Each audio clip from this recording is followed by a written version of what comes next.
I'm reading a new book, The Haunting of Blackwood House by Darcy Coates, and I found a passage I want to share with y'all. Imagine there are 5 people in a room. One person says, "Can you smell that?" Another person says, "Oh yeah, it's like boiled cabbage."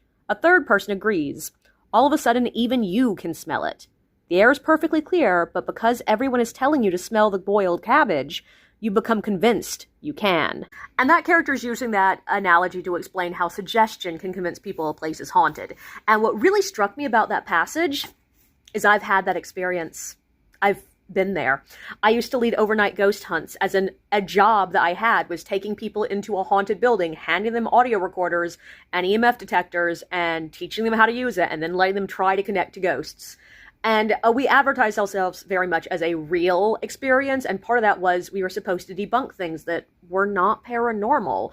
And turns out people don't actually like that, so I hated the job because, yeah, I spent a lot of the time being like, that's not a ghost, and having everyone sort of glare at me. But there was one night that I knew from the beginning it was going to be a rough night, because one of these people entered, and the second she was there, before she introduced herself by name, she was like, "I am a sensitive." And I was like, maybe sensitive to the fact we're not paying attention to you in this moment.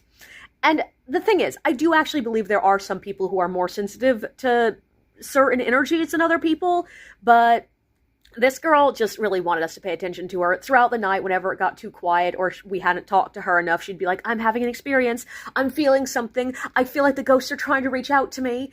And finally, we were upstairs. And we're all sitting around waiting for something to happen. And she's like, "Guys, I'm seeing something over by the door. I'm seeing a shadow by the fridge." And I'm immediately like, "Yeah, I'm looking that direction. You're seeing the shadow of the fridge." But I don't say it out loud because there's a fine line between ruining everyone's fun and just being truthful. So I wait for a minute, and luckily one of the other guests is like, "I think that's the shadow of the fridge." And I'm like, hallelujah, I don't have to say it. But this girl's like, no, it's in front of the fridge, and she starts describing it. And even though I know that what I'm looking at is just the shadow of the fridge, as she describes it with such a sure tone of voice, with such clarity, describing the outline, the way the angles look, the way the light is hitting it, I start to see it. I know good and damn well I am looking at the shadow of a refrigerator, but I'm starting to see the shape of a man. And that night taught me a lot of interesting things, just not about the paranormal.